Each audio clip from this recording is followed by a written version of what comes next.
France n'a jamais été aussi riche, contrairement à ce qu'on veut nous faire croire, alors que la part des salaires dans la valeur ajoutée, dans la richesse du pays, n'a jamais été aussi basse. Donc augmenter les salaires, ce n'est que justice à la fois sociale et c'est une justice économique. Sociale parce que beaucoup trop de salariés sont avec des bas salaires proches ou très très proches du SMIC, donc ça c'est anormal. Et la deuxième raison, elle est économique. On sait pertinemment qu'en France, l'augmentation des salaires sert essentiellement à la consommation des ménages. Les salariés, quand ils ont plus de salaire, eh ben, ils consomment plus et donc ça développe la croissance. Ça permettrait également de pouvoir financer de manière conséquente et durablement l'ensemble de la protection sociale en France, donc la retraite, l'assurance maladie, le chômage, etc. C'est une justice donc d'augmenter l'ensemble des salaires, c'est ce que porte la CGT, les augmenter durablement et dès maintenant et de manière conséquente.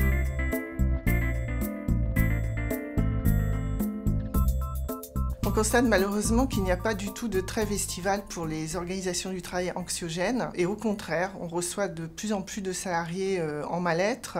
Il ne se passe pas un jour sans qu'on nous signale un collègue, un salarié en grande difficulté, qu'on ne reçoive la visite dans les locaux syndicaux de salariés à bout de nerfs, en pleurs, au bout du rouleau, frustrés et en plus culpabilisés puisque les organisations du travail harcelantes leur font porter la responsabilité de ce qui leur arrive. À nous, militants syndicaux, de faire notre travail toute l'année, à savoir de créer les conditions pour restaurer le pouvoir d'agir de ses collègues et surtout parler avec eux de leur travail et de ce que c'est que pour eux un travail de qualité.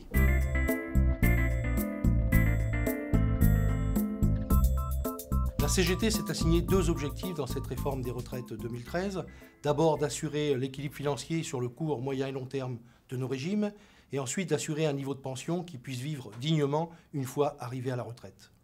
Pour ce faire, nous avons des propositions de court terme, notamment regarder ce qui se passe au niveau de la fraude fiscale. 80 milliards d'euros échappent aux caisses de l'État. 200 milliards d'euros sont donnés chaque année en aide aux entreprises. Il faut rogner sur ces 200 milliards.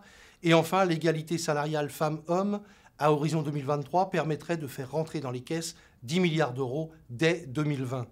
Sur le plus long terme, nous proposons la mise en place d'une modulation des cotisations en prenant en compte ce qu'est la réalité de l'entreprise aujourd'hui.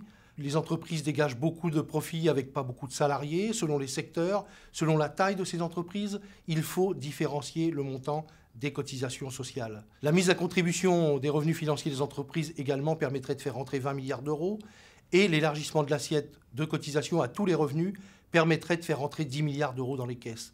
Nous voyons que la question du déficit n'est pas un problème. Le problème, c'est quel choix de société pour demain concernant nos retraites. Et là, il s'agit d'un choix politique, bien entendu.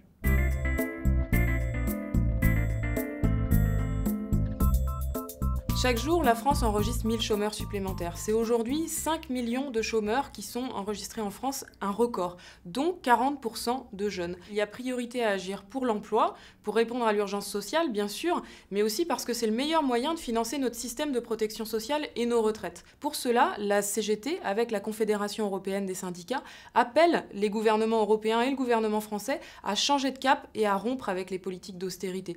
En France, cela passe d'abord par un plan de relance et le refus du plan d'économie qui est proposé par le gouvernement aujourd'hui, 14 milliards de coupes dans les dépenses publiques qui se traduiront d'abord par la baisse du pouvoir d'achat des fonctionnaires qui pour la 4e année consécutive ne voient pas leur salaire augmenter. Le deuxième levier d'action pour la CGT pour le plein emploi, c'est les 200 milliards d'exonérations fiscales et sociales qui sont consentis chaque année sans aucune contrepartie aux entreprises. Nous proposons de les conditionner à des politiques d'emploi et de salaire et avoir un vrai levier d'action pour l'emploi. Cette situation n'est pas une fatalité. Les solutions sont sur la table. Il est nécessaire maintenant d'avoir un rapport de force pour pouvoir les faire entendre. C'est la raison pour laquelle la CGT appelle massivement les salariés, les jeunes, les retraités à descendre dans la rue et à se mobiliser le 10 septembre pour faire entendre d'autres propositions pour nos retraites, notre emploi, nos salaires.